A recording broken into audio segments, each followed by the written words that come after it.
Well,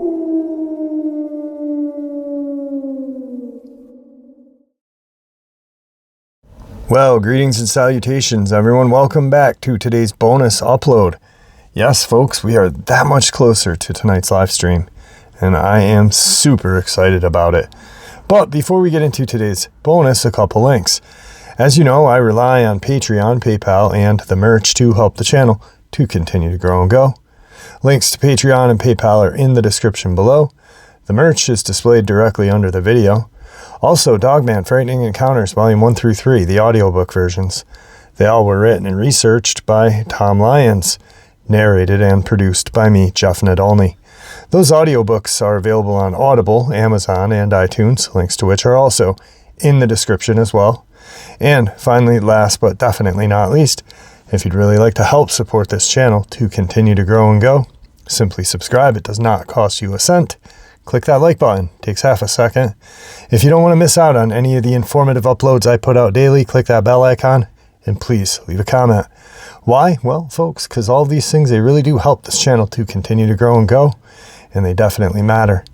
Now, everyone, I've taken far too much of your time. Let's jump into today's bonus, shall we? Alright guys, today's bonus we are going to check out a couple of videos and I am going to share a couple of encounters. So, first we will start with an encounter. Today's first bonus encounter. I was an airman assigned to a Minuteman missile security when I was stationed at Malmstrom Air Force Base in Cascade County, Montana during the late 80s. This incident originated on the west side of Great Falls, Montana. In a more mountainous region, my post was on the east side in the prairie lands. While on duty one night, the banjo alarms went off at one of the missile sites and I responded with my team leader. This particular site was in what appeared to be a crater surrounded by high walls of dirt and a 7-foot fence with razor wire at the top of the dirt walls. Just before I proceeded down the stairs, I had a feeling like I was being watched. I looked up the hill and to my right. Standing behind a light pole stood something that was taller than the fence and had glowing red eyes. I could see the entire outline of this creature, but could not make out any other details except the red eyes reflecting back at me. Now mind you, I'm looking up a hill, and this is a head taller than the fence and razor wire, which made it in the 10 to 12 foot range. It's important to note that I'd been to this site many times during daylight hours, and I knew that there were not any trees or bushes or anything else anywhere close to the fence line of this site. The fact is what worried me. When I got back to the top, I looked at the light pole again, and it was still standing there. I called over the radio to my partner and asked if he could see anything near the pole, but he said he was too far away. When I finished up, I was supposed to walk the exterior of the fence, shut off the lights, and wait for the alarm to reset. Under normal circumstances, that didn't bother me because I had an M16 with 210 rounds of 5.56. But on this particular night, that fence line didn't get walked. I'm a natural skeptic. If I've never seen it, it doesn't exist. I believe in Bigfoot critters because I've seen one on 2 separate occasions during daylight. Once, while in my tree stand, I climbed 30 foot up a tree and looked down at one, about 30 to 40 yards from me, standing in an opening. I do not believe in UFOs, aliens, Loch Ness Monster, or any other phenomenon that I've never witnessed. I believe Bigfoot is a natural creature, like humans. And what I saw that night east of Malmstrom Air Force Base may have been a Bigfoot because it was human-shaped, huge, and likely 10 to 12 foot tall. I had no interest in verifying its identity.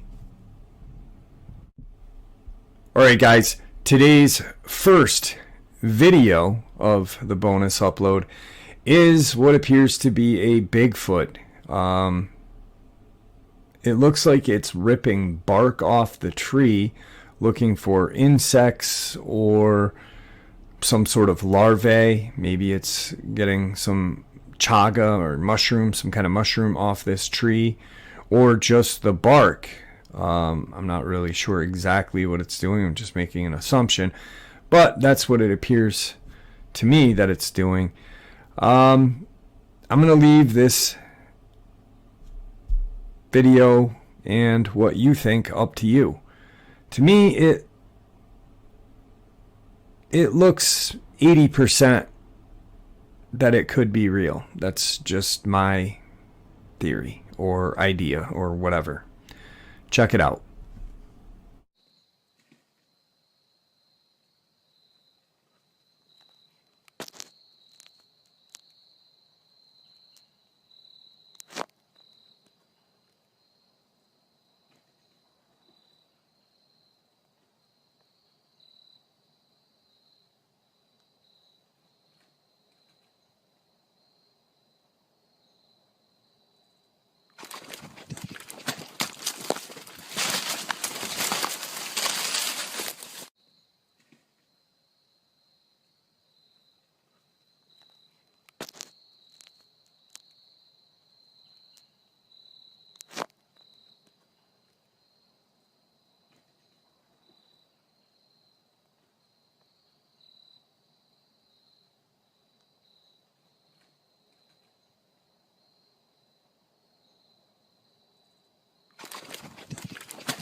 Alright guys, like I said, the decision of what you think is up to you.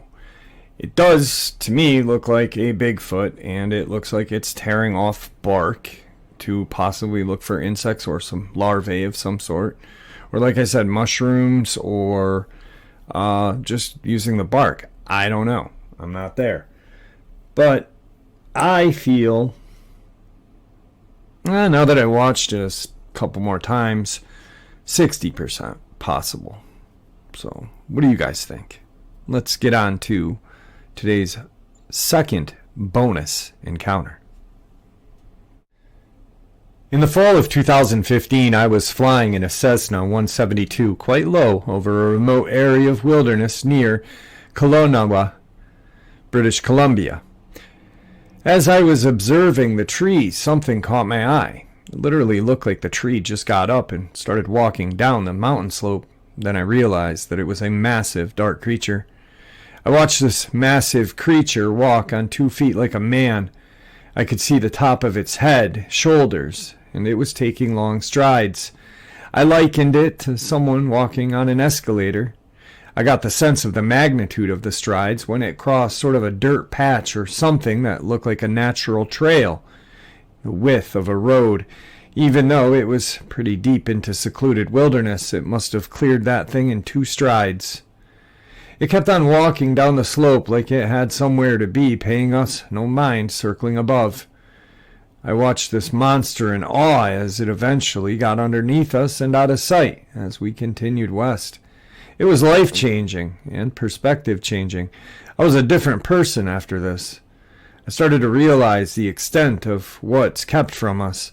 My intuition got crazy in tune, and I know it's weird, but it's like it, or the experience, gave me knowledge. It at least inspired me to truths and become better at spotting lies. There were weird feelings associated with the experience, again, as if I was meant to see it or the only one who could see it. When I landed, I told a family member who was already a believer, and I thought he was crazy for it. He said there are reported sightings all the time in that area. As a city boy, 31 at the time, I never gave it much thought, but I sure did after that. He would casually tell people what I saw, and I told him not to, but then I'd be just about to diminish the experience, and interestingly enough, nobody doubted me. Nobody was surprised. It seemed that everyone knew someone who had an experience. I spoke to a First Nation man who owned a massive plot of land. He pointed off into the mountain group and said there was a band of them over there he has encountered a few times. He told me that a juvenile one can play and be mischievous. But, as often as people say these adults are benevolent creatures, there are tons of experiences to suggest they can be very dangerous. A few years ago, I was over at my neighbor's having drinks with his wife and another couple, and we decided to discuss whether anybody had experiences with any paranormal. I sort of was reluctant, but brought up my experience, and as I expected to be ridiculed, my neighbor's wife's eyes lit up in shock and she started to nod. I could tell that she had too experienced something, though she didn't want to share it with the group. But later, when we were alone, she shared how she had a very good look at one from her car on the side of the highway when she was driving her daughter to college in Ontario, Canada. Huge, hairy, and hideous is all I can remember her saying. She was definitely not lying. Easier to believe when you've experienced it yourself. I was a little uncomfortable in the woods for a while after this event. And today's second video of today's bonus upload is what appears to be a Bigfoot walking in some woods during a first snowfall. I don't know if it's snow or what's going on. Not really sure about this one at all. But I'm going to leave it up to you guys, for you all to decide.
Alright guys, like I said prior to watching this video, I'm not sure, and I am not even going to give a percentage of what I think. To me, it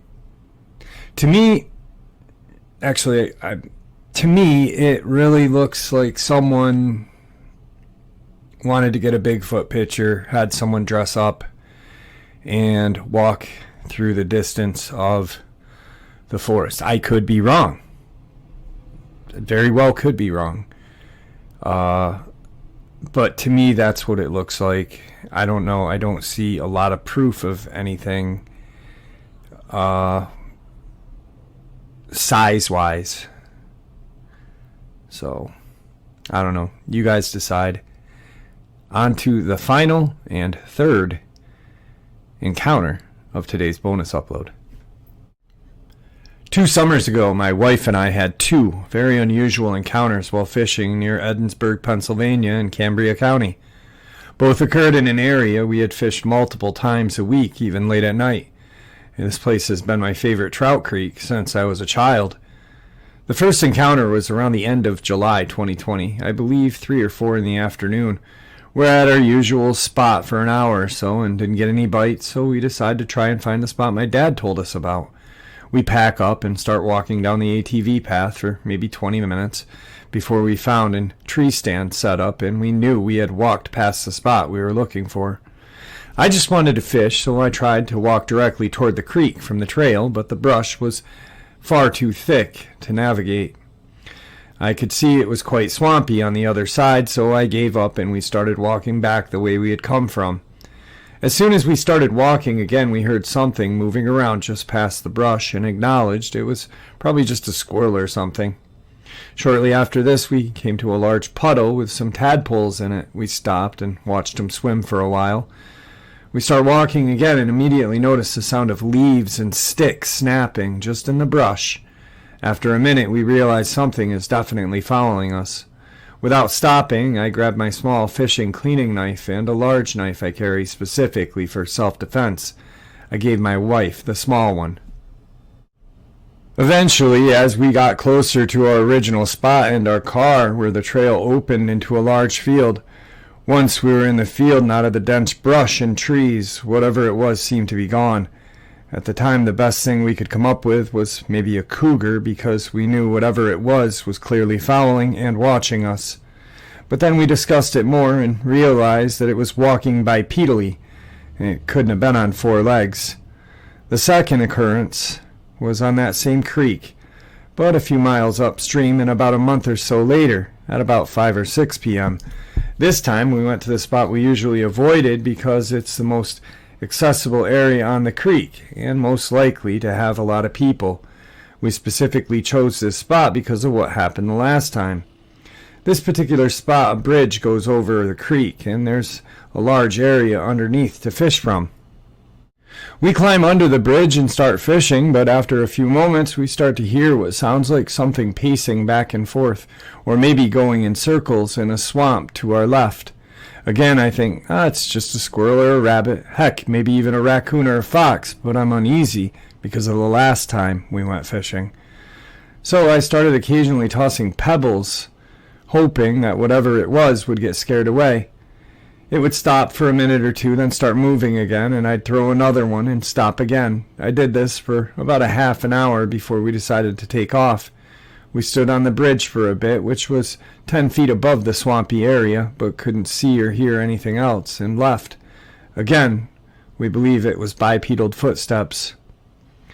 We have not been back to this creek since. We stick to fishing larger dams and try to only go at times when there is more likely other people. I also now carry a large handgun or 2 when fishing, just in case. On this creek where this all took place, it happens to flow into a local dam where there has been a couple of Dogman sightings in the past. Alright guys, and tonight's final video of the bonus upload is what appears to be a Dogman, or someone said Bigfoot. It looks more like a Dogman to me, if that's what it is. In fact, by a wall. I've seen this video a couple times, and I just want you guys to watch it again. Look at everything in this video. Look at the perspective of things, and then we'll talk.